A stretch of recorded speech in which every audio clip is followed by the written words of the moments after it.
Priority boarding isn't for people like you. Step aside before you hold up real passengers. Lila Grant's hand snapped up inches from the black woman's chest, palm rigid like a barrier, her smile tight, but edged with quiet contempt. The scanner chirped as she waved another passenger through without even checking his ticket. The black woman didn't move. The first-class boarding pass in her hand was clear, undeniable, but Lila shoved it back like it meant nothing.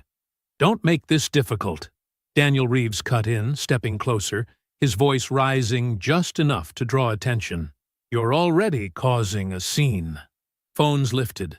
A few people exchanged looks, already deciding who was right. The black woman felt every stare pressing in, every assumption hanging heavy in the air, but her posture never shifted, her expression calm, controlled. She glanced once at the terminal clock. 9 minutes. That was all it would take for them to realize they had just tried to remove the one person who owned everything around them. Before continuing, comment where in the world you are watching from, and make sure to subscribe because tomorrow's story is one you can't miss. The morning sun streamed through the tall windows of Hartsfield-Jackson Atlanta International Airport, casting long rectangles of light across the polished floor. Gate B14 buzzed with the usual pre-boarding activity. Passengers checking phones, children squirming in seats, business people tapping away at laptops. Evelyn Brooks adjusted the sleeve of her Navy travel suit and checked her watch. The Los Angeles flight would begin boarding in 10 minutes. At 62, Evelyn carried herself with the quiet confidence of someone who had earned her position through decades of hard work. Her short, silver-streaked hair framed a face marked by intelligence and determination. She had deliberately chosen to travel without her usual executive assistance. No VIP escort, no special treatment. Just another passenger. That was the point, after all. How could she truly understand her airline if she only experienced it from the executive suite? The gate agent announced priority boarding for first class and elite status members.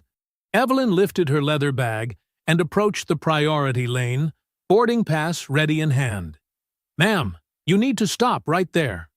Lila Grant, the young gate agent, threw up her hand like a traffic cop, palm flat and forward. Her voice carried across the waiting area, drawing curious glances. "This lane is for our priority passengers only," Lila said, not bothering to hide her impatience. Her eyes barely flickered to Evelyn's face before dismissing her. Evelyn remained composed, extending her boarding pass. "I understand. I have a first-class ticket." Lila took the boarding pass between two fingertips, gave it the briefest glance, and handed it back with a tight smile. "I think you're confused about the boarding zones. Please join the regular line and wait your turn." Behind Evelyn, a white man in a golf shirt approached. Lila's demeanor transformed instantly. Bright smile, warm welcome. "Good morning, sir. You can go right ahead." She waved him through without even checking his boarding pass. The man hesitated, looking from Evelyn to Lila. "But I think she was—" "It's fine," Lila cut him off. "Please proceed." Heat crawled up Evelyn's neck, but decades of self-control kept her voice steady. "Excuse me, but there seems to be some confusion. Would you please look at my boarding pass again? I am in first class." People were watching now. A teenager aimed his phone in their direction. An elderly couple whispered to each other. The space around the gate desk seemed to shrink. Lila's smile thinned. "Ma'am, I've already checked. If you continue to hold up the line, I'll need to call my supervisor." "That would be helpful, actually," Evelyn said, still calm. "I'd like to speak with them." Lila's eyes narrowed at the challenge. She pressed a button on her headset. "Daniel, can you come to gate B14? I have a situation." Evelyn noticed how Lila emphasized the word situation while staring directly at her. The implication was clear. Evelyn herself was the problem. A middle-aged white man in a supervisor's uniform appeared within minutes. Daniel Reeves had the harried look of someone perpetually behind schedule. "What's happening here?" he asked, not addressing Evelyn directly. Lila leaned toward him. "This passenger insists she should be in the priority lane. She's disrupting our boarding process." Daniel finally looked at Evelyn, his assessment quick and dismissive. "Ma'am, our gate agents are trained professionals. If she says you're in the wrong line, you need to follow instructions. I haven't been given the courtesy of having my boarding pass properly examined," Evelyn said. She held it out again. "I'm in first class, seat 2A. Daniel barely glanced at the pass. "Sometimes people get confused about how boarding works. Or perhaps this isn't your ticket. The name on this pass is Brooks." "That's correct. Evelyn Brooks. And you can verify that's you?" The skepticism in his voice was unmistakable. More phones were out now. The priority line had stalled. Passengers exchanged glances, some uncomfortable, others merely curious about the delay. Evelyn could have ended this immediately. One sentence, "I'm the CEO of this airline," would transform their faces from smug dismissal to horrified recognition. But something deeper held her back. This wasn't about her personal dignity anymore. This was about whether her company treated people fairly when no one important was watching. "I can certainly verify my identity," Evelyn said evenly, "but I'd like to understand why the gentleman behind me was waved through without any verification at all." Daniel's expression hardened. "Ma'am, we have procedures. Selective procedures, it seems." A woman nearby nodded in agreement. Someone murmured, "She's right." Lila's face flushed with anger. "You need to step aside now." Her voice rose, ensuring everyone at the gate could hear. "You're holding up all these other passengers who followed the rules properly." "Step aside and wait where, exactly?" Evelyn asked. Lila pointed to an area away from both lines. "Over there. Until we sort this out." The message couldn't have been clearer if it had been announced over the PA system. "You don't belong here. You need to be managed. You are the problem." Evelyn felt the weight of dozens of eyes. This was no misunderstanding. This was a public challenge to her dignity, a power play meant to put her in her place, all based on a quick glance and immediate assumptions. She took a slow breath and remained exactly where she stood. Daniel Reeves planted his feet firmly between Evelyn and the boarding gate, his presence creating a physical barrier. The other passengers flowed around them like a stream around a rock, stealing glances as they moved past. "Ma'am, boarding is already underway," he said, his voice loud enough for everyone nearby to hear. "You're causing a delay." "I'm simply trying to board my flight," Evelyn replied. "In the correct line with my first-class ticket." Daniel sighed dramatically, as if explaining something to a child. "Look, sometimes people get confused about boarding zones. It happens all the time, first-time flyers especially."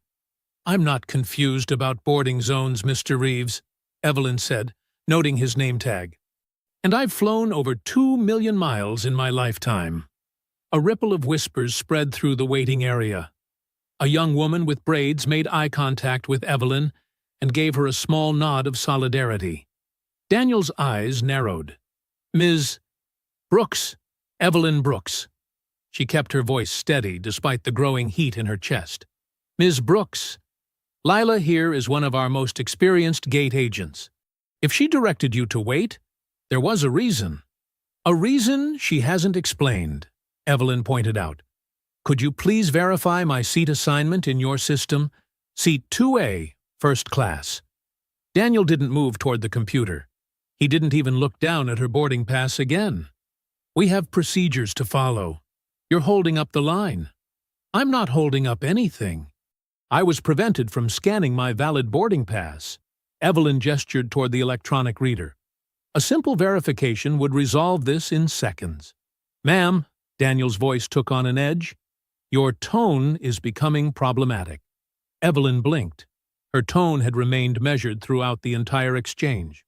I'm speaking calmly and directly. How is that problematic? A middle-aged man waiting in line behind them muttered, "She's being treated differently than everyone else." Daniel shot the man a look before turning back to Evelyn. "If you continue to cause a disturbance, we'll have other options to consider." As if on cue, Evelyn noticed Daniel's left hand making a subtle gesture toward a security officer standing near the adjacent gate. The officer glanced over, his attention now focused on their exchange. "I'm not disturbing anything," Evelyn said. "I'd simply like to board my flight with the ticket I purchased." Lila stood behind the counter, arms crossed. "You need to follow instructions." A young man with glasses had his phone discreetly positioned, recording the interaction. Several others were watching intently now, their own boarding momentarily forgotten. Daniel stepped closer to Evelyn, lowering his voice. "Listen, we can make this simple or complicated. Your choice." The threat hung in the air between them. Evelyn felt a cold clarity wash over her. This wasn't about a boarding pass anymore. This wasn't even about mistaken identity. This was about power, and who was allowed to question it. "I'd like to speak to your supervisor," Evelyn said. Daniel's mouth twitched into something almost like a smile. "I am the supervisor."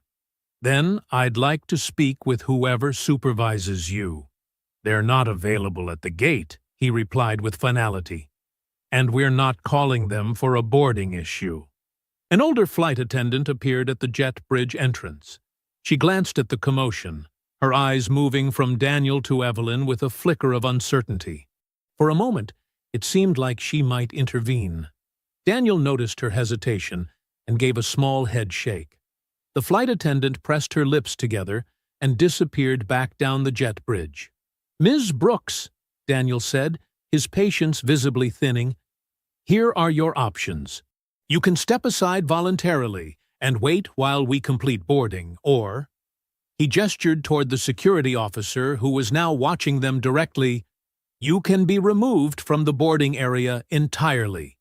The threat hung in the air, transforming what began as disrespect into open aggression. Evelyn stood perfectly still, aware of every eye on her, aware of the phone's recording, aware of how quickly this could escalate if she showed even a hint of the anger building inside her. What had started as a simple boarding had become a public humiliation, one designed to force her into submission rather than address the actual issue. "Those are my only options?" she asked quietly. "Those are your only options," Daniel confirmed, satisfaction evident in his tone. "What's it going to be?" "Those are my only options?" Evelyn asked quietly. "Those are your only options," Daniel confirmed, satisfaction evident in his tone. "What's it going to be?" A movement near the jet bridge caught Evelyn's eye. The same flight attendant had returned, this time stepping closer to the desk rather than retreating. She was older, maybe mid-50s, with silver streaks in her dark hair, and a name tag that read, "Marjorie Hale." Her eyes darted from the growing crowd to Daniel's rigid posture, then settled on Evelyn. Security was already making their way toward the gate, responding to Daniel's earlier signal. Marjorie moved behind the counter, positioning herself where she could see Evelyn's boarding pass that still lay on the counter. She studied it for a moment, then looked up at Evelyn's face. Something changed in her expression. A flicker of recognition, then alarm. She leaned toward Daniel, her voice low but urgent. "Daniel, I think you should check the passenger record again." Daniel barely glanced at her. "Not now, Marjorie. I'm handling this." "But the name—" Marjorie persisted, reaching for the computer. "I said I'm handling it." Daniel's voice hardened as he blocked her access to the keyboard. "Get back to the plane. We're finishing boarding." Marjorie hesitated, her eyes meeting Evelyn's. In that brief exchange, Evelyn saw what she needed, someone who recognized the wrongness of the situation. The security officer was only a few steps away now. Evelyn reached into her leather bag and removed a sleek black card with the Aurora Skies logo embossed in silver. Without fanfare, she placed it on the counter next to her boarding pass. Call corporate operations, she said calmly. Immediately. The executive access card gleamed under the terminal lights. Lila, who had been watching from behind the desk, leaned forward to see it, then smirked. Everyone has fancy credit cards, she said. That doesn't change boarding procedures. Daniel glanced at the card, but seemed determined not to be thrown off course. Ms. Brooks, we're not calling anyone. The gate crew represents the company at this point. If you have a complaint, you can submit it through customer service after you step aside. I see, Evelyn said. She picked up her card and returned it to her bag. Then I'll make the call myself. She stepped away from the counter, just enough to allow the line to continue, though no one moved. With deliberate calmness, she took out her phone and pressed a single button, a direct line. This is Brooks, she said, when the call connected. I'm at Gate B14 in Atlanta. We have a situation that requires immediate attention. She listened briefly, then added, No names yet. Just send the protocol team. Ending the call, Evelyn checked the large terminal clock hanging above the gate. It was 10:42 a.m. Operations will address this in 9 minutes, she said quietly, not to Daniel or Lila specifically, but loud enough that those nearby could hear. Ma'am, you need to, Daniel began, but stopped mid-sentence. His gate computer screen had frozen. He tapped a few keys, then more frantically hit several commands. Nothing responded. What the hell? He muttered. Lila tried to complete the boarding scan for the next passenger in line, but her scanner beeped with an error message. She tried her login again, only to find her credentials had been invalidated. Daniel, I'm locked out, she said, her earlier confidence faltering. The boarding process stuttered to a halt. Passengers in line began to whisper. The digital boarding display above the gate suddenly switched from boarding to please stand by. Daniel grabbed his phone, punching in numbers with growing agitation. This is Gate Supervisor Reeves at B14. We have a system failure and… He stopped, listening, his face draining of color. What do you mean, stand down? We have a flight to board. The security officer who had been approaching Evelyn stopped abruptly, his hand rising to his earpiece as he received new instructions. He nodded once, then turned away from Evelyn completely. Daniel watched this with visible confusion. Officer, we still need assistance with… The security officer shook his head. New orders, sir. I'm to remain present, but not engage with the passenger.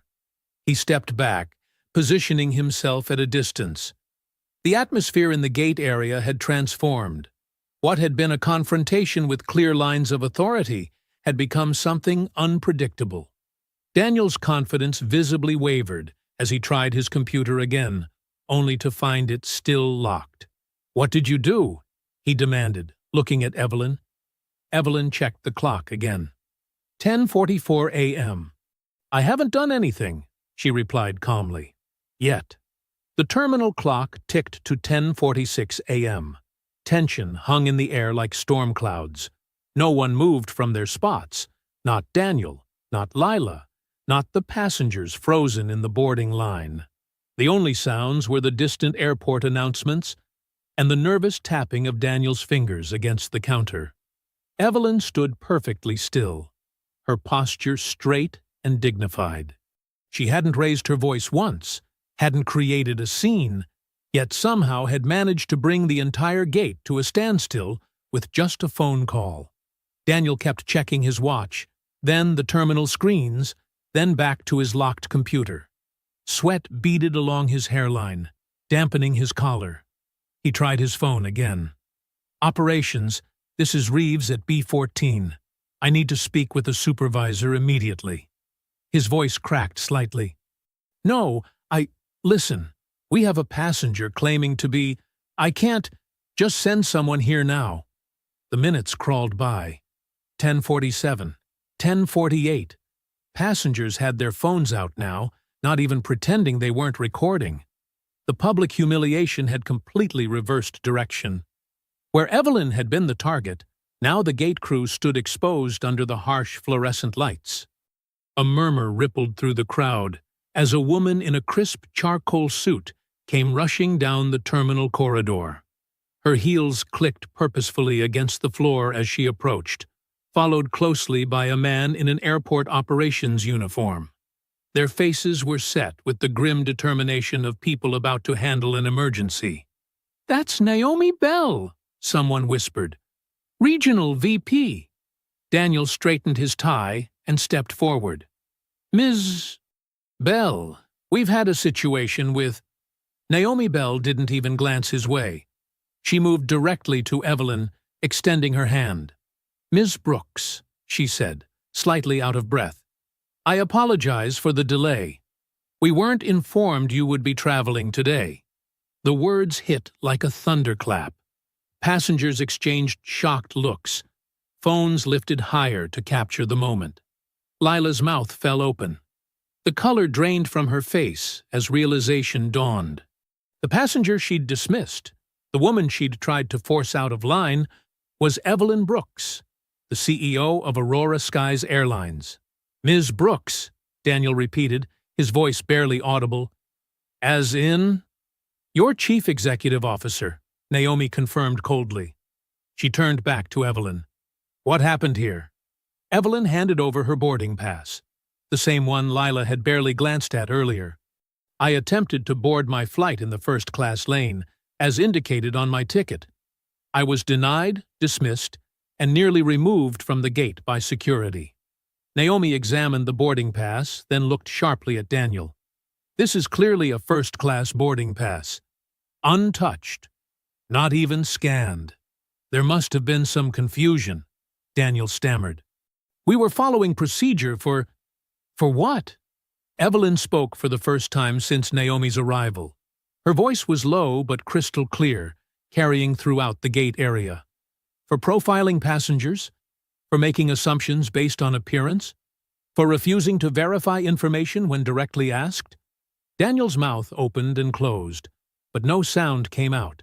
Evelyn checked the terminal clock one last time. 10:51 a.m. Exactly 9 minutes since her call.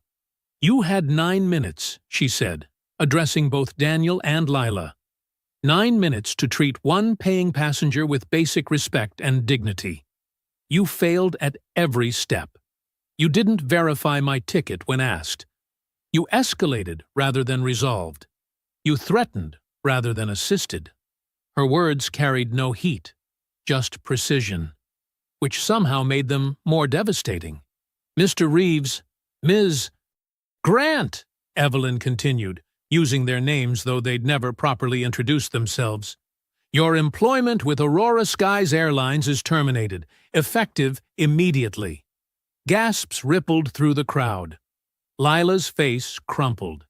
"The rest of this gate crew who witnessed this behavior and chose to enable rather than correct it will also be removed from duty pending review," Evelyn added, looking at the other staff members who had stood by.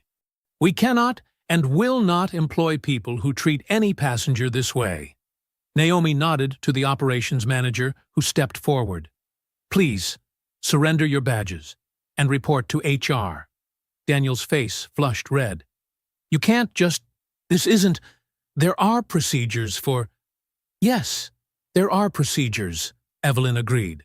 "Procedures you chose to ignore when they applied to me. Now, we're following different procedures. The ones for dismissing employees who violate our most basic standards of service and respect." Cameras continued to record as Daniel and Lila removed their ID badges with shaking hands. There was no shouting, no dramatic escort, just the quiet, public accountability that was somehow more powerful than any scene could have been. Evelyn's face showed no triumph, no satisfaction, only a weary resolve. This wasn't about winning. It was about correcting a wrong that should never have happened. As the gate was transferred to new staff and boarding preparations resumed, Evelyn gathered her things to board the plane. Marjorie Hale, the flight attendant who had tried to intervene earlier, stepped close to her side. "Ms. Brooks," she said softly, so only Evelyn could hear. "What happened to you today?" "It's not the first time." "Black passengers. They get this treatment more often than anyone reports." "Many times." Boarding announcements fell silent at gate B14. Passengers shuffled awkwardly, eyes darting between their phones and the now understaffed counter.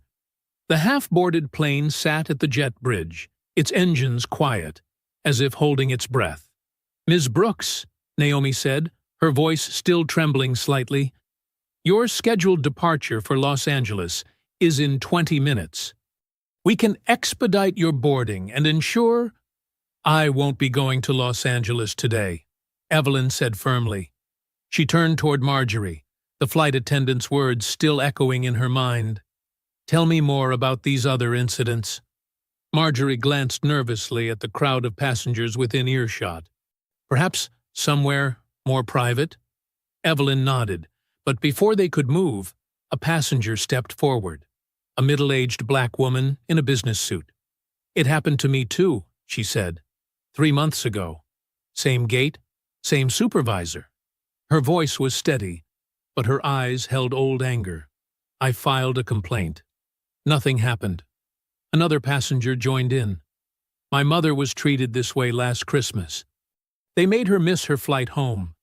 Evelyn's jaw tightened. She turned to Naomi. "The plane stays at the gate." "But the schedule, the passengers—" Naomi stammered.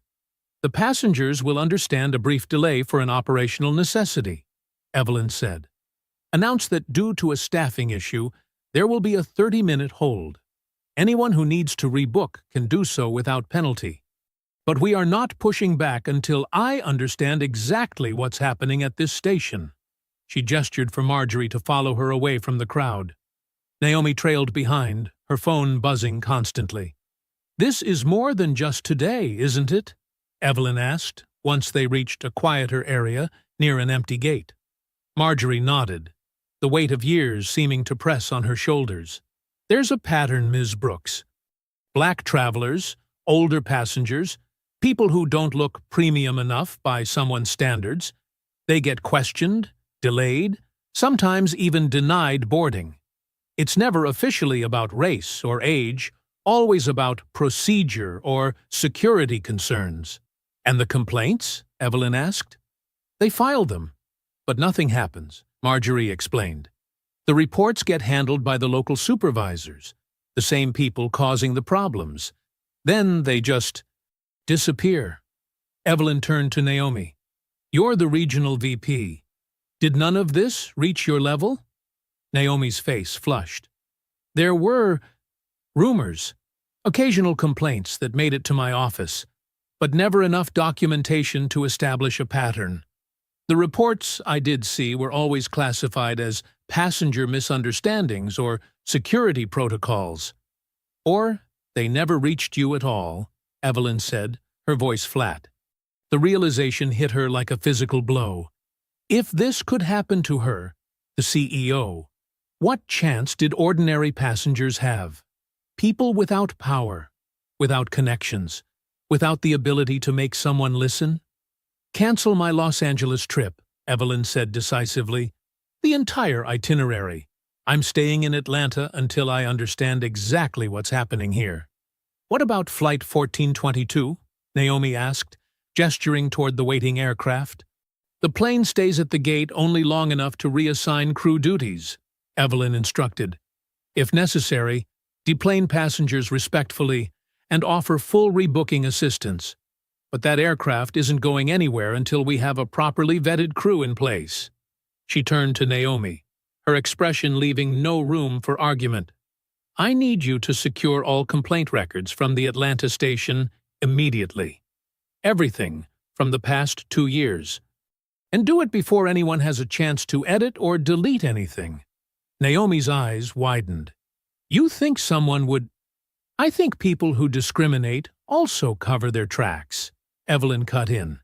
"And I want those records intact." "The station operations office is upstairs," Marjorie offered. "That's where all the local files are kept." Evelyn nodded. "Then that's where we're going." "Right now." The three women moved with purpose through the terminal, past curious onlookers and busy travelers who had no idea of the investigation unfolding in their midst. Evelyn's mind raced with questions. How deep did this go? How many passengers had suffered in silence? How had this happened under her watch? They took an elevator marked Authorized Personnel Only, Naomi's badge granting them access to the administrative level above the main concourse. The contrast was immediate, from the colorful, bustling terminal to sterile hallways with fluorescent lighting and blank walls. The operations office door required another badge swipe. Inside, staff members looked up in surprise as Evelyn entered. Few recognized her immediately. She rarely visited individual stations, but the presence of their regional VP made it clear this wasn't a routine visit. "This is Evelyn Brooks," Naomi announced, her voice carrying unexpected authority.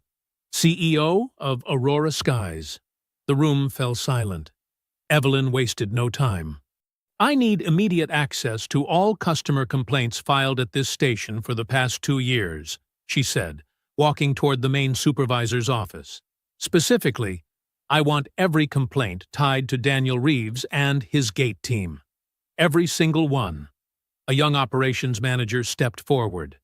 "Ma'am, those records are typically reviewed through proper channels and—" "I am the proper channel today," Evelyn said, her calm voice carrying more weight than any shout could. "Those files, now." The station office hummed with tense activity. 3 computer screens glowed with data as IT specialists mirrored local systems onto secure drives. A printer churned out page after page of archived complaint files. Though barely an hour had passed since the gate incident, Evelyn Brooks had transformed this ordinary administrative space into ground zero for an investigation. Evelyn sat at the conference table alongside Naomi and Marjorie, methodically sorting through the first batch of printed complaints. Her reading glasses perched on the edge of her nose, and her expression grew darker with each document she reviewed. "Look at this," she said, sliding a paper toward Naomi. "January 14th. Elderly black couple removed from first-class boarding line. Told their tickets must be mistakes. Sound familiar?" Naomi's face tightened as she read. "Resolution status. Passenger misunderstanding. Filed by—" "Daniel Reeves," Evelyn finished. "And here's another from March. Woman in a wheelchair accused of using someone else's priority boarding pass." That was Mrs. "Watkins," Marjorie said quietly. "I remember her. She was a retired school principal flying to her grandson's graduation. She showed her ID 3 times, but they still made her wait until general boarding." Evelyn placed the paper on a growing pile. "Resolution again. Passenger misunderstanding. Closed within 4 hours of filing." The IT specialist approached with another stack. "Ma'am, we've retrieved complaints from the past 6 months. There are a lot of them." "How many?" Evelyn asked. 43, that match your search parameters," he replied. "All involving Atlanta gate staff, all with similar patterns." Evelyn nodded grimly. "Continue the search back to 2 years, as requested." As they worked through more files, a disturbing pattern emerged. Certain names appeared repeatedly in the approval chain for dismissing complaints. One name stood out. "Harold Pierce," Evelyn said, tapping her finger on a signature line. "Senior Operations Executive. He's signing off on these dismissals across multiple hubs, not just Atlanta." Naomi's hands trembled slightly as she gathered her own stack of documents. "I've worked with Harold for years. He oversees service compliance for the entire Southeast region. If he's involved, then this isn't isolated to Atlanta." Evelyn completed her thought. Marjorie leaned forward. "It's not just what's in those reports," she said. "It's what happens every day that never gets reported. Black travelers asked for extra ID checks when white passengers aren't. Business class customers challenged about whether they really belong there. The way some gate agents speak to older black customers, like they're trespassers instead of paying passengers. She paused, her voice dropping. Most people just want to get to where they're going. They don't file complaints. They swallow their dignity and move on. Evelyn set down her pen and looked directly at both women. Not anymore. Not on my airline. She pulled out her phone and made a call to her executive assistant. Jacob, I need you to arrange an immediate internal audit. Complete discretion. Use external auditors who report directly to me. Focus on customer complaint resolution across all stations, particularly involving boarding procedures and priority access. After ending that call, she immediately dialed the head of corporate security. This is Brooks. I need you to preserve all access logs and surveillance footage from Gate B14 today. Every camera angle, every second. And I want it secured off-network before anyone else knows we're looking. Naomi looked alarmed. You think someone might try to delete evidence? I think when people hide discrimination, they usually hide other things too, Evelyn replied. The IT specialist approached again, this time with a tablet. Ms. Brooks, we've recovered today's security footage from the gate area. Would you like to review it now? Evelyn nodded, and they gathered around the screen. The footage showed Daniel Reeves at the gate, directing passengers. The timestamp matched Evelyn's arrival. They watched as Daniel smiled and waved through 3 white passengers in business attire without checking their boarding passes. Then Evelyn approached, and his body language shifted immediately.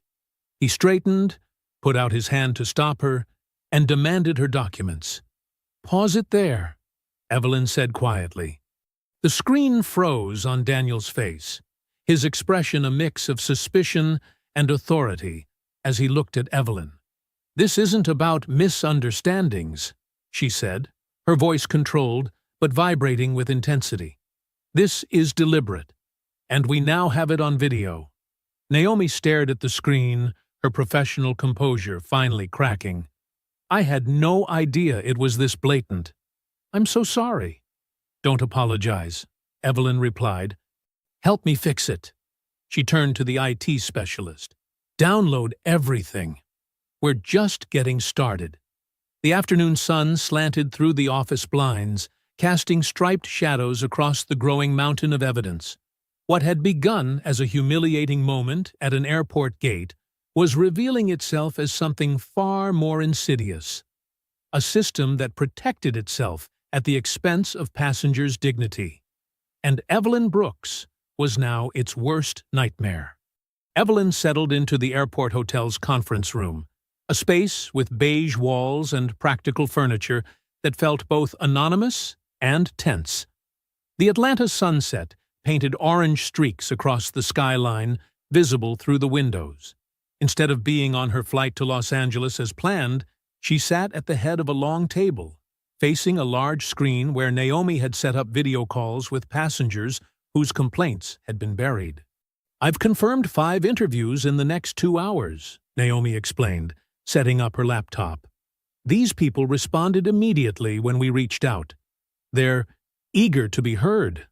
Marjorie arranged water glasses and notepads around the table.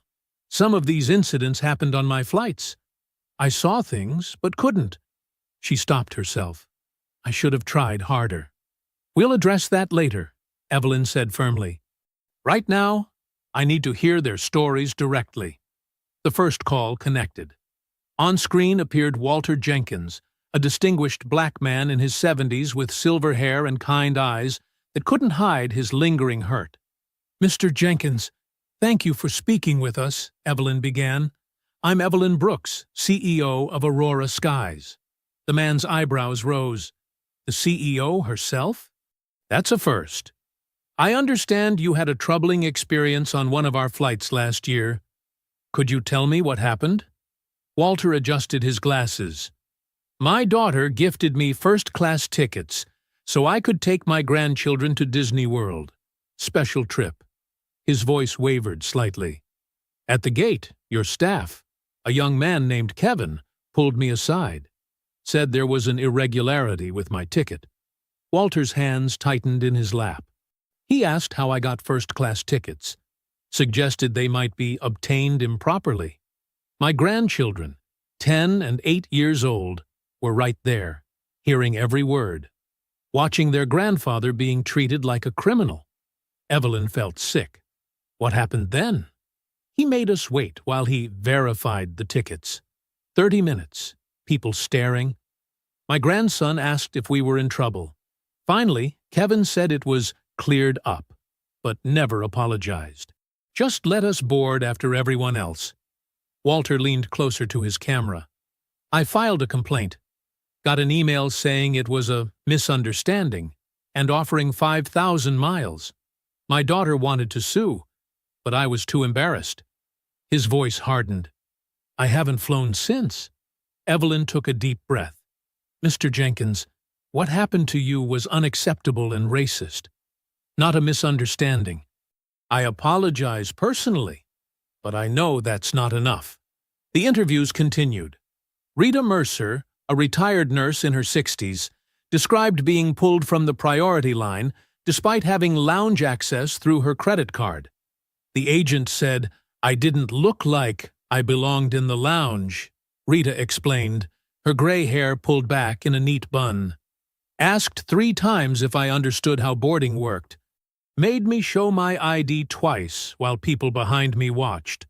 I've been a million-miler with your airline for years. With each story, the pattern became clearer. Patricia Wong described being questioned about her business-class ticket, while her white colleagues boarded without issue.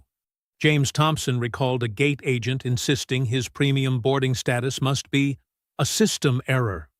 Between calls, Evelyn took careful notes, her handwriting growing tighter with each page. Marjorie occasionally added context. Flight numbers she recognized, staff members involved, patterns she'd noticed but couldn't prove. By the 5th interview, Evelyn's composed exterior had hardened into something more determined. This wasn't just about one incident, or even several. This was systemic. These people trusted us with more than their travel, she said during a brief break. They trusted us with their dignity, and we failed them. She looked at the notes spread across the table. Every one of these complaints was dismissed as a misunderstanding or resolved with token miles. Naomi pulled up a flowchart on her tablet. I've mapped how complaints are routed. Everything goes through regional supervisors first, then to Harold Pierce's team if escalated. Most never make it past the first review. Evelyn nodded grimly. And the supervisors report to Harold. She turned to her assistant. Set up immediate compensation packages for everyone we've spoken to today. Full refunds, premium status, and personal apologies. But that's just the beginning. The sky outside had darkened completely, runway lights now visible in the distance. Naomi's phone chimed with a message. She glanced at it, then looked up with surprise. It's about Harold Pierce, she said. He's flying into Atlanta tonight, landing in about an hour. How did he find out what we're doing? Marjorie asked. Someone must have alerted him, Evelyn replied, gathering her notes. Let me guess. He insists on meeting before we take any further action? Naomi nodded, reading the message. His exact words.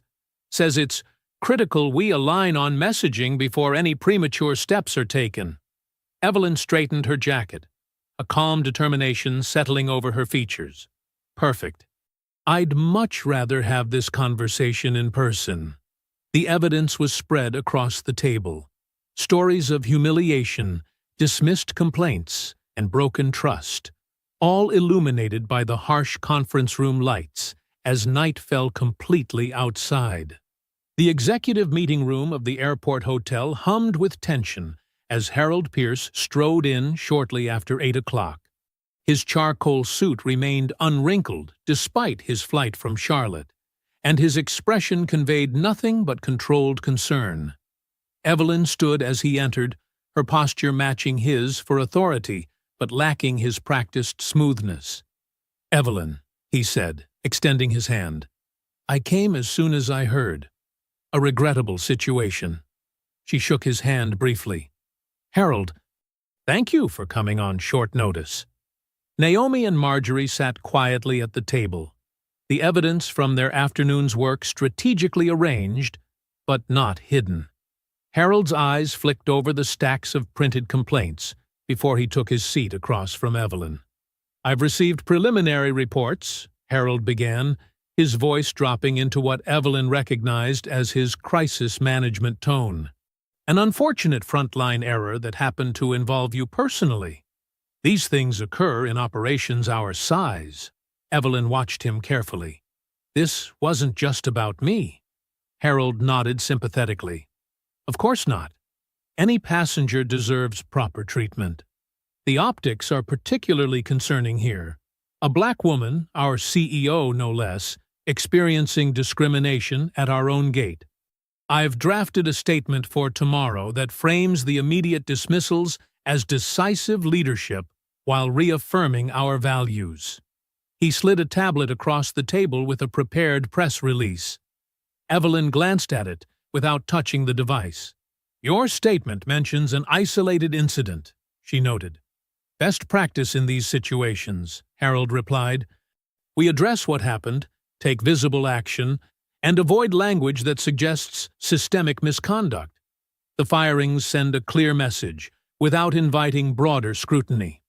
Evelyn pushed forward a folder of complaint records. We've been reviewing similar reports all afternoon. Black passengers questioned about their tickets. Older travelers removed from priority lines. People challenged about lounge access based on appearance. Dozens of cases, Harold. Harold's expression didn't change, but his fingers tightened slightly on his pen. Every airline receives thousands of service complaints. Context matters here. What percentage are we talking about? How many were verified? Customer perceptions aren't always aligned with operational realities. Naomi watched his face as he spoke, noting how his concern seemed directed at containing the story rather than addressing the harm. We've personally spoken with multiple passengers, Evelyn countered. Their stories aren't perceptions, they're experiences, and nearly all their complaints were dismissed at the local level. Harold leaned back slightly. That's standard procedure. Local supervisors filter everyday service issues from serious incidents. It's efficiency, not concealment. Then why didn't these reach executive review? Evelyn pressed. A pattern this consistent should have triggered alerts. Harold's smile remained but thinned noticeably. Our protocols include statistical thresholds to separate signal from noise. Legal advised years ago that every allegation of bias can't receive senior treatment without overwhelming the system. Legal advised, Evelyn repeated. Who specifically? Outside counsel, Harold replied smoothly. Standard practice across the industry. Ask any airline.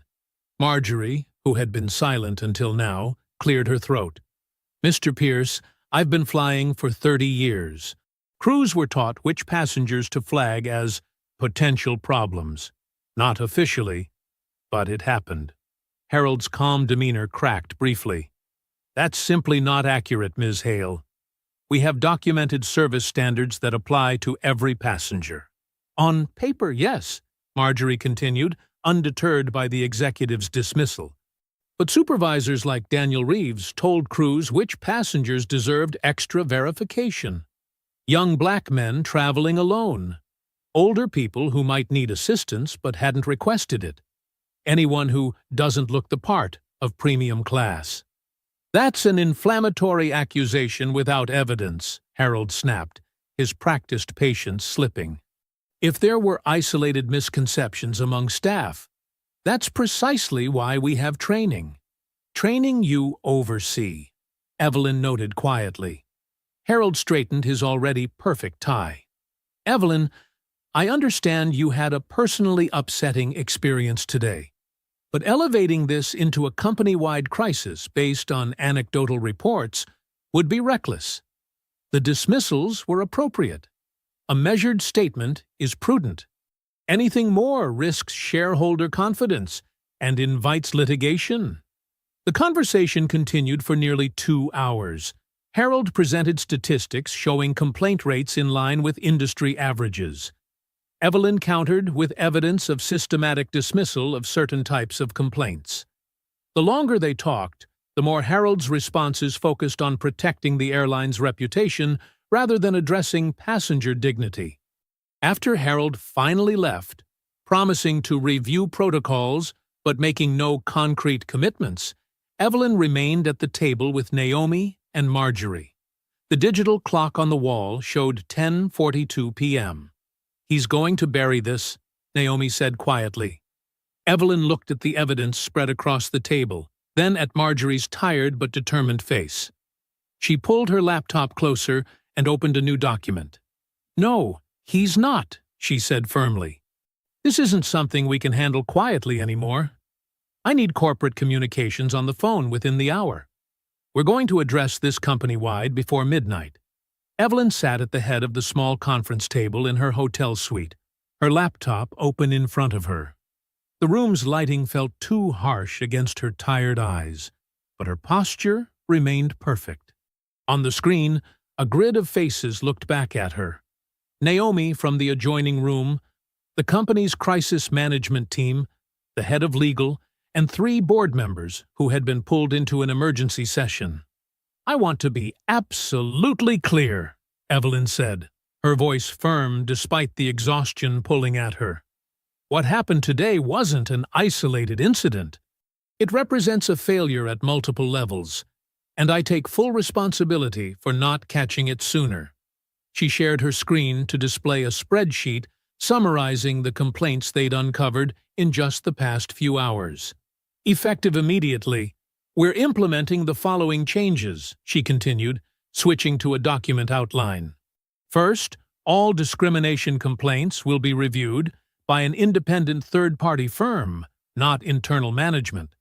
Second, mandatory retraining for all customer-facing staff, starting with our hub locations. Third, we're removing station-level discretion on how bias incidents are categorized and reported." The head of legal, a sharp-eyed woman named Victoria, cleared her throat. "Ms. Brooks, I support addressing this issue, but this timeline could create significant exposure." "Our exposure already exists," Evelyn cut in. "The question isn't whether we'll face consequences, but whether we'll deserve them. I'm also establishing a direct passenger hotline that reports straight to headquarters, bypassing local management entirely." Naomi nodded on screen. "I've already contacted 3 independent review firms that specialize in aviation customer experience. They can begin assessment as early as tomorrow." The urgency in the virtual room was palpable. Keyboards clicked as the communications team drafted statements. The head of operations mapped out training logistics. By 11:45 p.m., they had the framework of a comprehensive response plan. The board chair, a distinguished woman with silver-streaked hair, spoke up. "Evelyn, I've known you for 15 years. Your handling of this situation today shows exactly why you lead this company. The board supports these measures. We need to get ahead of this before it becomes a media nightmare." For the first time since that morning, Evelyn felt a small wave of relief. The nightmare of being publicly humiliated at her own airline's gate had transformed into something purposeful. They were moving forward. "We've identified 62 passengers with similar complaints from the past year alone," Naomi reported. "Our outreach team will begin contacting them tomorrow, with personal apologies and appropriate compensation." Marjorie, who had been quietly observing from a chair against the wall, looked up. "Maybe the worst part of today will finally lead to something clean," she said softly. "I've seen so many problems get buried over the years. This feels different." Evelyn nodded to her. "It is different, because we're not just fixing a procedure. We're changing a culture." The final person to join the call was Harold Pierce. His expression remained oddly serene as he listened to the decisions that had already been made. When Evelyn asked for his input on implementation, He merely nodded. "I'll ensure operational compliance," he said smoothly. "Though I would caution that public crises punish companies that lose message discipline. We should be careful about admitting systemic issues before we've confirmed their scope." Something in his tone made Evelyn uneasy, but she pushed the feeling aside. "Our discipline will be in our transparency," she countered. "Thank you all for your quick response tonight. We'll reconvene at 7 tomorrow morning to begin implementation." As the meeting ended, Evelyn closed her laptop and finally allowed her shoulders to drop. She kicked off her shoes and walked to the window, looking out at the airport lights blinking in the distance. For the first time in 16 hours, she took a deep breath that didn't feel like it was fighting through a knot in her chest. The knock on her door came just as she was about to wash her face. She tightened the belt on her hotel robe and opened it to find Naomi standing there, her phone in hand, face ashen. "What is it?" Evelyn asked, immediately alert again. "It's the press," Naomi said, turning her phone screen toward Evelyn. "Breaking news. They have an internal memo. With your signature." Evelyn took the phone, her brow furrowing as she read the headline displayed on the screen. The relief she'd felt seconds ago evaporated completely. Naomi's hand trembled slightly as she passed her phone to Evelyn. The screen showed a breaking news alert from the Atlanta Business Chronicle. Exclusive, Aurora Skies, CEO knew about discrimination. Memo shows Brooks ordered complaints buried. Evelyn stared at the headline, uncomprehending at first. "What is this?" "It's everywhere," Naomi said, her voice tight. "CNN, MSNBC, even the airline blogs? They're all running with it." Evelyn scrolled down to see a screenshot of what appeared to be an internal company memo. The letterhead was correct. The formatting matched Aurora's official documents. And at the bottom, her name and digital signature. The memo laid out a protocol for handling passenger conflict situations with potential discrimination implications. It instructed managers to reclassify such complaints as general customer service incidents unless they received external media attention or legal escalation. The words blurred before her eyes as she read a passage highlighted in the article. "While we must maintain appropriate documentation for legal purposes, public-facing complaint statistics should reflect only verified service failures, not subjective passenger interpretations of staff motivations." "I never wrote this," Evelyn said, her voice hardening. "I never authorized this." Naomi nodded. "I know. But the digital signature chain looks authentic. It shows your approval from 3 months ago." The television on the wall suddenly flashed with a news alert. Evelyn grabbed the remote and turned up the volume. "Breaking tonight," the anchor announced. "The CEO of Aurora Skies Airlines, who made headlines earlier today for firing staff who denied her boarding, appears to have known about and personally approved policies to downplay discrimination complaints. Critics are calling it a case of rules for thee, but not for me." Evelyn's phone buzzed with an incoming call. The board chair. "Naomi, get me everything you can on that memo. When it was created, who accessed it? Everything." As Evelyn answered the call, Naomi stepped into the hallway to give her privacy, only to return seconds later with Marjorie, who looked stunned. "Ms. Brooks," the board chair's voice was clipped. "I need an explanation. We just backed your reform announcement, and now this surfaces? The timing is catastrophic." "The memo is fake," Evelyn replied firmly. "I never wrote or approved it. The digital authentication shows otherwise. It was processed through our secure document system with your credentials. Then, someone used my credentials without authorization." There was a heavy pause. "That's a serious accusation. Who would have both the access and motivation?" "I intend to find out," Evelyn said. "I need your trust for 24 hours. Trust is in short supply right now, Evelyn. Our stock is already down 3% in after-hours trading. Social media is calling for boycotts." Evelyn looked up to see Marjorie standing awkwardly by the door, her expression clouded with doubt. "Do you believe this?" Evelyn asked her directly. Marjorie hesitated. "I want to believe you, but that memo explains a lot about what's been happening. How complaints disappeared. Why nothing ever changed." The betrayal in that moment cut deeper than the public humiliation at the gate. Evelyn ended her call with a promise to provide evidence of the forgery by morning. Her phone rang again immediately. Harold Pierce. "Evelyn, I've just seen the news," he said, his voice a perfect blend of concern and professionalism. "This is deeply unfortunate timing." "Did you know about this memo before tonight?" she asked bluntly. "Of course not," he replied, sounding mildly offended. "I'm calling to offer support. The board is understandably concerned about stability. It might be prudent for you to step back temporarily while we investigate. I can manage operations in the interim." The calculation behind his words was suddenly crystal clear. "That won't be necessary, Harold," she said evenly. "I'll handle this personally." After ending the call, Evelyn turned to Naomi. "I need the IT security team on this immediately. Full audit of document access and authentication logs." Naomi nodded grimly. "And if we find tampering?" "When we find tampering," Evelyn corrected her. "Whoever did this was clever enough to forge my signature, but careless enough to contradict everything in my leadership history." After Naomi and a still uncertain Marjorie left, Evelyn sat alone in the silent hotel room. She opened her laptop and pulled up the memo again, studying it with cold fury. The language was formal, but distinctly not hers. The policy outlined was exactly what she would never approve. She knew with absolute certainty that someone inside her own leadership team had orchestrated this.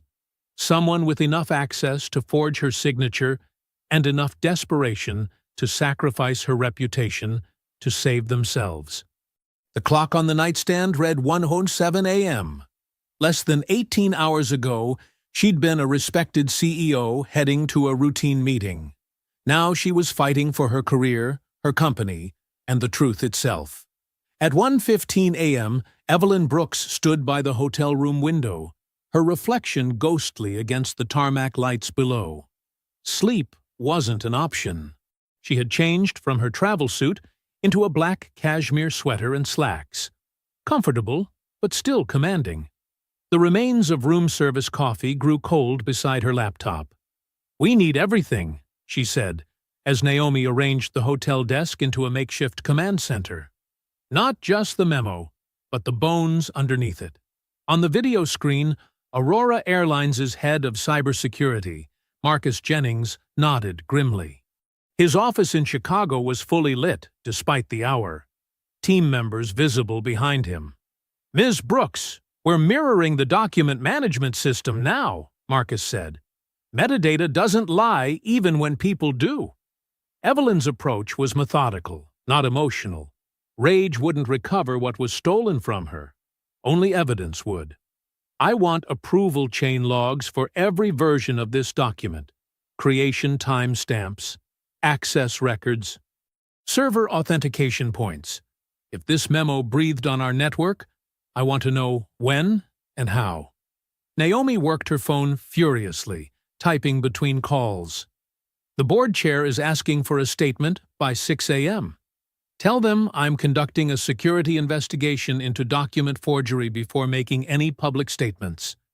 Ask for 4 hours to present evidence of tampering." "They're talking about a temporary suspension, Evelyn," Naomi warned. "Then they better be prepared to reverse it publicly when I prove this is fabricated." Evelyn's voice was steel, not fire. 4 hours. That's all I need." A quiet knock interrupted. Marjorie Hale stood in the doorway, her face drawn with exhaustion and remorse. "I shouldn't have doubted you," she said simply. "After all these years watching passengers get treated unfairly, I should have known better than to think you were behind it." Evelyn gestured her in. "We don't have time for apologies. I need information." Marjorie stepped inside, twisting her hands together. Something's been bothering me since we started digging. About 6 months ago, I overheard Daniel, the supervisor you fired today, telling another gate agent that head office had specific instructions for coding passenger complaints. Certain words needed to be avoided in reports. Evelyn's eyes narrowed. Which words? Discrimination, profiling, race. Marjorie looked down. He said using those terms triggered unnecessary escalation and to use service failure instead. Did he mention who at head office? Naomi asked. No names, just that it came from upstairs and would protect everyone's performance reviews. Evelyn turned back to the screen. Marcus, search for procedural memos about complaint classification over the last year. And check who had template access to my signature block. By 2:30 a.m., the hotel room was littered with coffee cups and takeout containers. Marcus's team had created a document timeline on a shared screen, highlighting anomalies in yellow. Here's what we know, he said, circling a section. The leaked memo shows a creation date from 8 months ago, but its digital signature uses an encryption key that wasn't implemented until 4 months ago. So it was backdated, Evelyn concluded. Precisely. And the document was created using a privileged template account that belongs to Executive Administrative Services. Naomi leaned forward. Harold Pierce's executive assistant has access to that. More than access, Marcus continued. The revision history shows document fragments created on her workstation, but final assembly happened offline before being uploaded to the system as a completed file. Can you prove it wasn't me? Evelyn asked directly. Your authentication records show you were in a board meeting during the final document upload. Unless you can be in 2 digital places at once, you couldn't have authorized it. By 3 a.m., the evidence was mounting. The forged memo wasn't a panicked response to today's gate incident. It was part of a calculated structure of concealment, activated now as a weapon against Evelyn.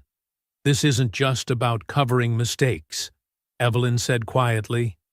It's systematic. Marjorie nodded. They've been burying these complaints for years.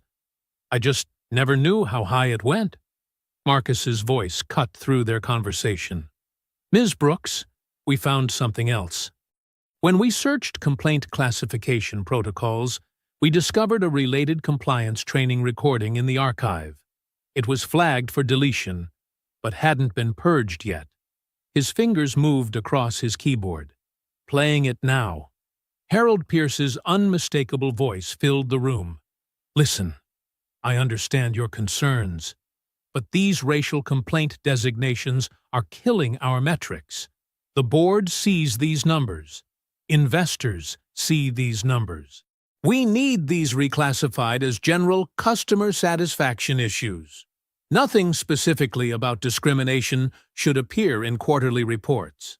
A different voice responded, but if passengers are specifically reporting racial profiling, then they're misinterpreting normal security procedures.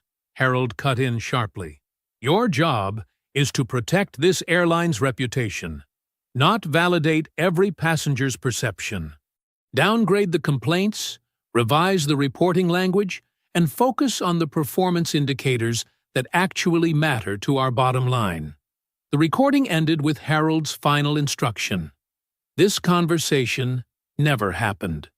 Silence filled the hotel room for several seconds before Evelyn spoke, her voice dangerously quiet. It seems Mr. Pierce forgot that compliance recordings are automatically archived. Naomi stared at the screen. This was from 11 months ago, and it destroys his plausible deniability.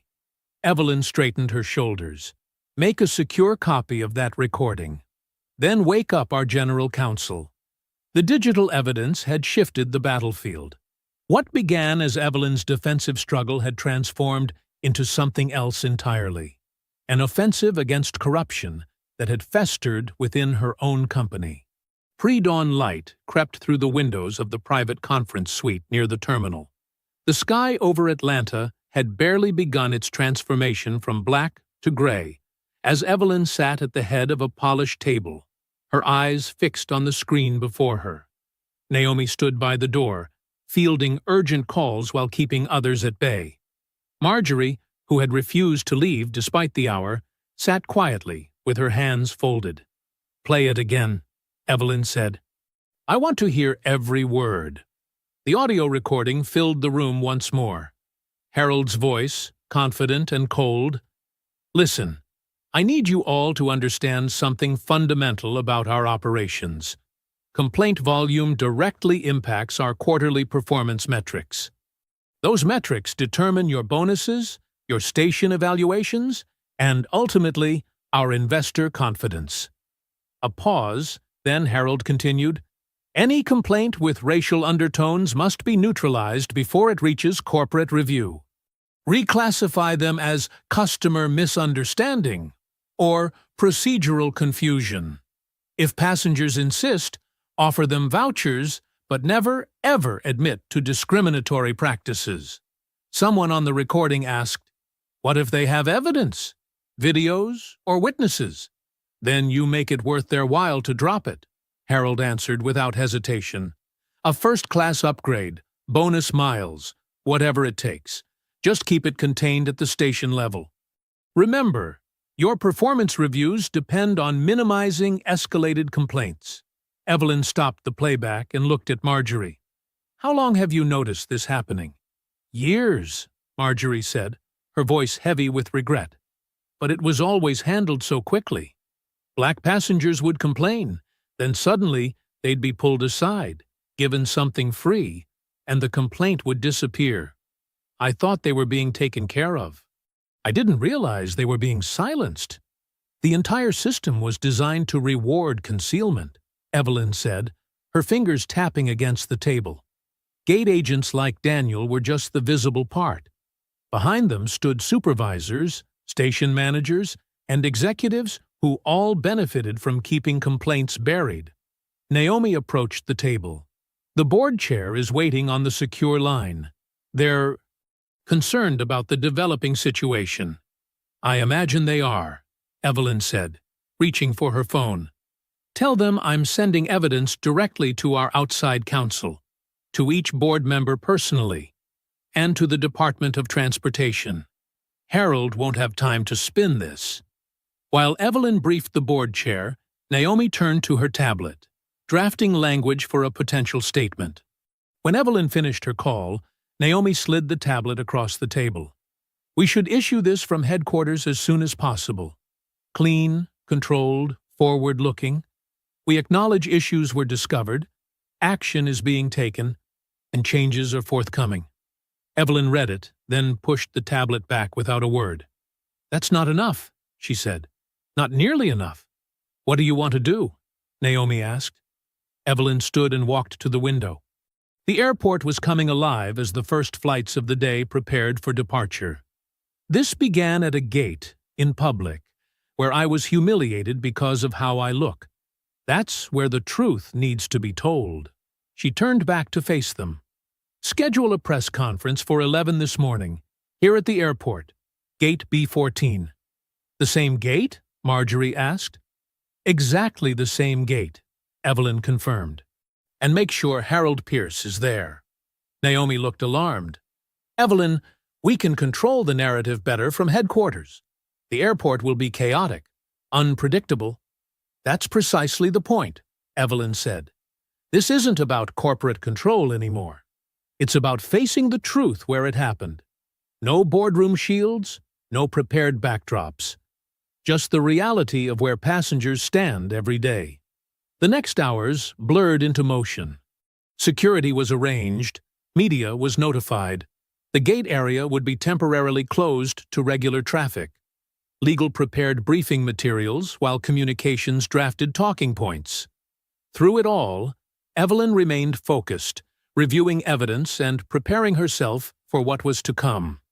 As the sun fully rose over Atlanta, bringing full daylight to the terminal, Evelyn's phone buzzed with a message from Harold. "Think carefully about what you're doing. A public war will destroy this airline. Stocks will plummet. Jobs will be lost. Your legacy will be the CEO who brought down her own company out of personal grievance. There are still ways to handle this privately. Evelyn read the message twice, then typed her reply. Harold, you're mistaken about something fundamental. It wasn't my public humiliation that endangered this airline. It was the years of secrecy, the buried complaints, the systematic erosion of dignity that nearly destroyed us. The truth isn't what breaks us. The lies already did that. See you at the gate. She set her phone down and looked at Naomi and Marjorie. It's time to get ready. Late morning sunlight streamed through the massive windows at gate B14, where less than 24 hours earlier, Evelyn Brooks had stood humiliated. Now, the space had transformed. Portable podiums faced the boarding lane, news cameras lined the perimeter, and a mix of reporters, curious travelers, airport staff, and stone-faced board representatives crowded the area. Evelyn approached the center podium, dressed in a charcoal suit that radiated quiet authority. She carried no notes. Her face showed neither anger nor fear, just calm determination. Marjorie stood off to the side, her presence a silent witness to yesterday's events. Naomi positioned herself near the technical equipment, tablet in hand, ready to present evidence. Harold Pierce arrived 5 minutes before the scheduled start, striding confidently through the terminal. His expensive suit and practiced smile suggested a man who still believed in his ability to manage any crisis. He nodded to several board members, shaking hands with practiced ease. Quite the spectacle, he murmured to the board chair. We could have handled this with a simple press release. The board chair gave him a measured look, but said nothing. At precisely 11 o'clock, Evelyn stepped to the microphone. Camera shutters clicked rapidly. Travelers passing through the terminal slowed, some stopping completely when they realized something significant was happening. Good morning, Evelyn began, her voice steady and clear. My name is Evelyn Brooks. I am the CEO of Aurora Skies Airlines. Yesterday, at this exact spot, I was denied boarding onto my own airline's flight. She gestured to the boarding lane behind her. I was told I didn't belong in the priority line despite holding a first-class ticket. I was spoken to with contempt, accused of confusion, and threatened with removal, all while other passengers received courteous treatment. Evelyn didn't raise her voice, but her words carried throughout the gate area. What happened to me was wrong, but what makes it unforgivable is that it wasn't an isolated incident. After firing the gate crew responsible, I discovered hundreds of similar complaints from other passengers, predominantly black travelers, elderly customers, and people who simply didn't look right to certain staff members. She paused, letting her words sink in. These complaints were systematically buried. They were downgraded, reclassified, and hidden from executive review. This was not accidental. It was policy. Harold shifted his weight, his smile fading as he glanced toward the exit. Last night, someone attempted to sabotage our investigation by releasing a forged memo that appeared to show I knew about these practices and approved them. Evelyn's gaze swept across the crowd. That document was created using executive access codes, backdated and leaked to the press in a desperate attempt to protect those truly responsible. Murmurs rippled through the gathered crowd. Ms. Brooks, Harold called out, stepping forward with practiced concern. This is hardly the appropriate forum for unverified allegations that could damage. The board chair raised a hand. Mr. Pierce, you'll have an opportunity to respond. Please allow Ms. Brooks to finish. Harold's jaw tightened, but he stepped back. Evelyn nodded to Naomi, who tapped her tablet. The evidence speaks for itself, Evelyn continued. Our cybersecurity team has traced the document forgery. And, more importantly, we've uncovered recordings that reveal exactly how this system of discrimination was maintained. Naomi pressed another button, and Harold's voice suddenly filled the terminal, crisp and unmistakable through the speakers. Look, complaint numbers affect everything: station bonuses, performance metrics, investor confidence. These discrimination claims are toxic. They need to be neutralized before they reach compliance review. Recode them as customer misunderstanding or service recovery and keep them at station level. If passengers push back, offer minimal compensation with NDAs. This needs to be managed quietly. The board doesn't need to see these patterns. The recording continued, with Harold clearly instructing managers on hiding evidence and silencing complainants. Throughout the terminal, travelers stopped walking completely. Phones raised to record. The board members' expressions hardened as they turned toward Harold, whose face had drained of color. His composed exterior cracked as his own voice condemned him. When the recording finished, the silence was deafening. Harold looked around, seeing no allies, no escape route. The scheme he had believed impenetrable was now echoing through the very public space where it had operated. The invisible system of discrimination and cover-up that had thrived in darkness was now fully exposed in the harsh light of day. "That's impossible," he finally stammered. "That recording is authenticated by 3 independent experts," Evelyn finished for him. "Along with your electronic signature on directives to regional managers establishing the complaint suppression system." Harold's face emptied of expression as he realized the completeness of his exposure. His careful empire of concealment was collapsing around him in the most public way possible. At an airport gate, surrounded by the very passengers whose dignity he had sacrificed for metrics and bonuses. The recording had just finished playing, and gate B14 fell into a stunned silence. For 5 heartbeats, no one moved. No one spoke. The truth hung in the air, undeniable and raw. Then the reaction hit all at once. Passengers gasped and whispered. Reporters scrambled to capture every moment. Airport staff exchanged shocked glances. Harold Pierce stood frozen, his carefully constructed world crumbling around him in full public view. The board chair, a distinguished woman in her 60s, stepped forward deliberately. Her voice carried through the terminal with measured authority. "In light of this evidence, the board has unanimously voted for the immediate termination of Harold Pierce from all positions within Aurora Skies Airlines." Her gaze fell heavily on Harold. "This termination is effective immediately, pending criminal and regulatory investigations into fraud, discrimination, and corporate malfeasance." Harold's face contorted. "You can't possibly." "We already have," the board chair cut him off. "Corporate counsel has verified the forged memo bearing Ms. Brooks's signature, the systematic manipulation of our complaint systems, and the deliberate obstruction of executive oversight. The board's decision is final." 2 airport police officers appeared beside Harold, followed by men and women in dark suits who identified themselves as federal investigators. One officer stepped forward. "Mr. Pierce, we need you to come with us, sir." Cameras recorded everything. Phones captured every moment from dozens of angles. The public consequence playing out matched Evelyn's public humiliation in visibility. But where her experience had been chaotic and unjust, this response was measured, precise, and deserved.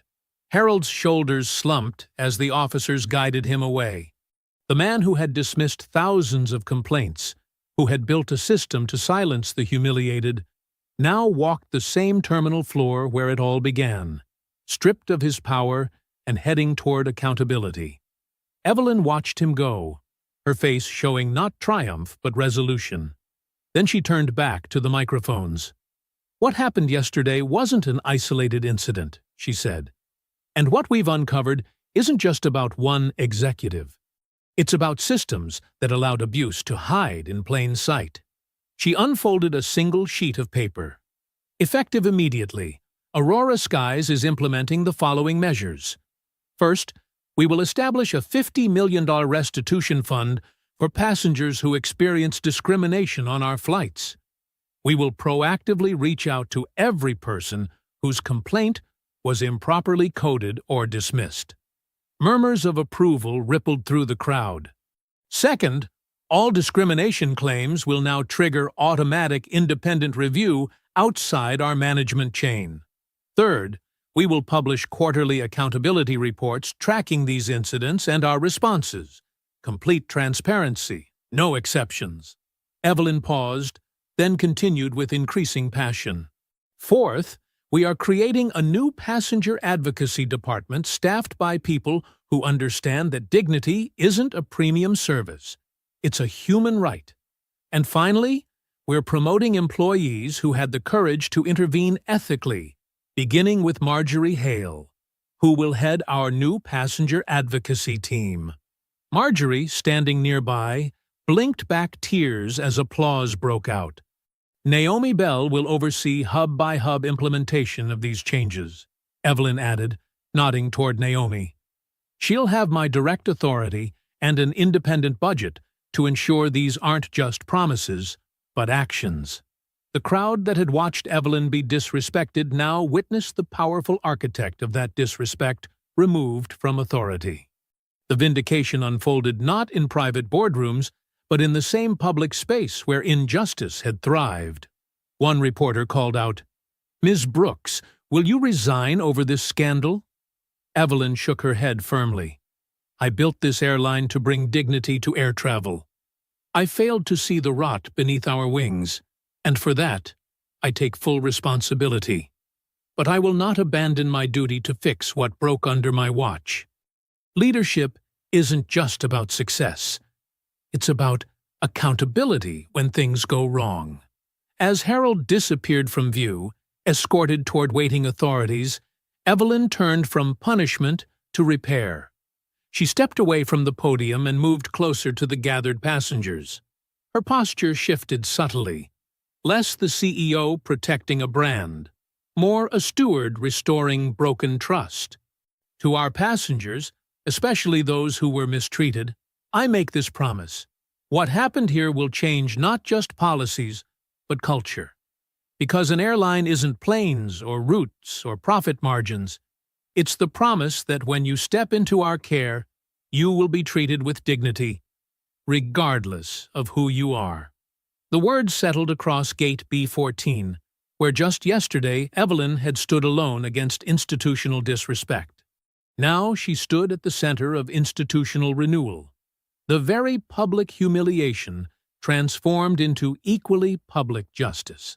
Early afternoon sunlight streamed through the windows of Concourse B, casting long rectangles across the polished floor. The press conference had ended just 30 minutes earlier, but the airport had already returned to its rhythmic flow of departures and arrivals. At Gate B22, a delayed Aurora Skies flight to Chicago was preparing to board after the morning's disruption had rippled through the schedule. Evelyn Brooks stood near the edge of the waiting area, watching the gate agents prepare. She had options: the corporate offices upstairs, the executive lounge, or even a private car back to headquarters. But something pulled her toward this ordinary flight instead. "Are you sure about this?" Naomi asked, checking her watch. "We have the emergency board call in 2 hours." "I'll make it back in time," Evelyn said. "But I need to see this." The new gate team, hastily assembled after the morning's terminations, moved with careful precision. No passenger was waved through without proper verification, yet no one was subjected to unnecessary scrutiny. The lead agent, a woman with silver-streaked hair and calm eyes, made eye contact with each traveler. Evelyn approached the boarding area just as pre-boarding was announced. Conversations quieted as passengers recognized her from the news coverage that had been playing on every airport screen all morning. She stepped forward, not to cut the line, but to address the waiting travelers. "Good afternoon," she said, her voice carrying without a microphone. "I'm Evelyn Brooks, and I want to personally assure you that what you may have witnessed or heard about today marks a turning point for Aurora Skies." Passengers lowered phones and removed earbuds, giving her their full attention. From this moment forward, dignity will never depend on appearance, race, age, or status on our airline. That's not a slogan. It's a promise I'm here to keep. Her words were simple, but carried the weight of the morning's revelations. A man in a business suit nodded. An elderly woman clutched her boarding pass a little less anxiously. "Thank you for your patience today," Evelyn concluded. "And thank you for the opportunity to earn back your trust." Near the jet bridge entrance, Marjorie Hale stood in her familiar flight attendant uniform, but with a new pin identifying her as Interim Director of In-Flight Culture and Training. The promotion had been announced just an hour ago, yet she already carried herself with visible steadiness. This was the woman who had recognized something wrong and tried to intervene, now empowered to ensure others would do the same. "Good afternoon, everyone," Marjorie greeted the first passengers. "Welcome aboard."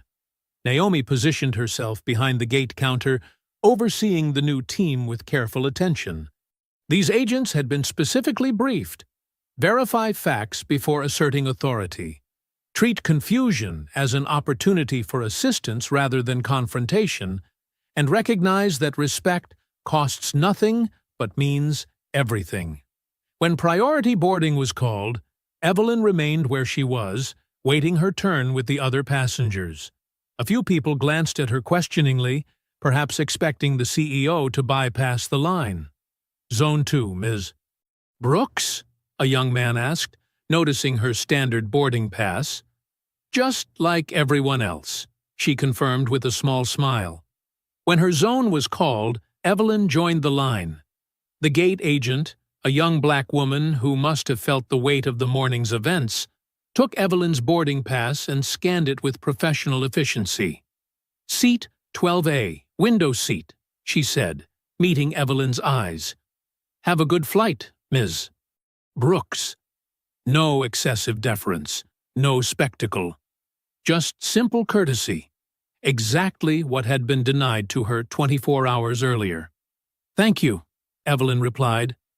As she moved forward, she felt the symbolism of crossing this threshold that had once become a barrier. She passed through the scanner without incident, walked down the jet bridge, and stepped onto the aircraft. Marjorie greeted her at the door with the same warm professionalism she offered every other passenger. "Welcome aboard, Miss Brooks." Evelyn nodded her thanks and made her way down the aisle to her seat. No fanfare announced her presence. No special accommodations disrupted the normal boarding process. This invisibility was precisely the point. The freedom to travel without attention, without challenge, without having to prove you belong. She settled into 12A, placed her bag beneath the seat in front of her, and fastened her seatbelt. A family with 2 small children took the seats across the aisle. An older gentleman nodded politely as he claimed the aisle seat in her row. Through the cabin windows, Evelyn could see other Aurora Skies aircraft lining up for departure. Each plane carried hundreds of passengers who would never know how close the airline had come to institutional failure, or how hard-won this ordinary moment of respect actually was. The captain's voice came over the intercom, welcoming everyone aboard and explaining their route to Chicago.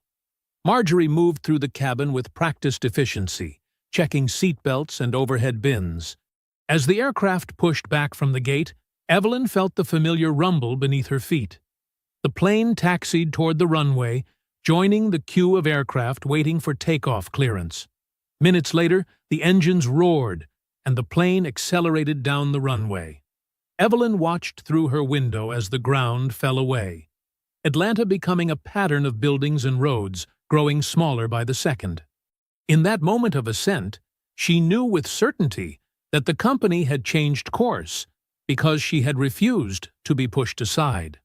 Her airline was no longer merely hers by title, but reclaimed by principle, rising not just on thrust and lift, but on the fundamental understanding that dignity wasn't a luxury service, but the foundation of everything that mattered. If you enjoyed the story, leave a like to support my channel and subscribe so that you do not miss out on the next one. On the screen, I have picked 2 special stories just for you. Have a wonderful day.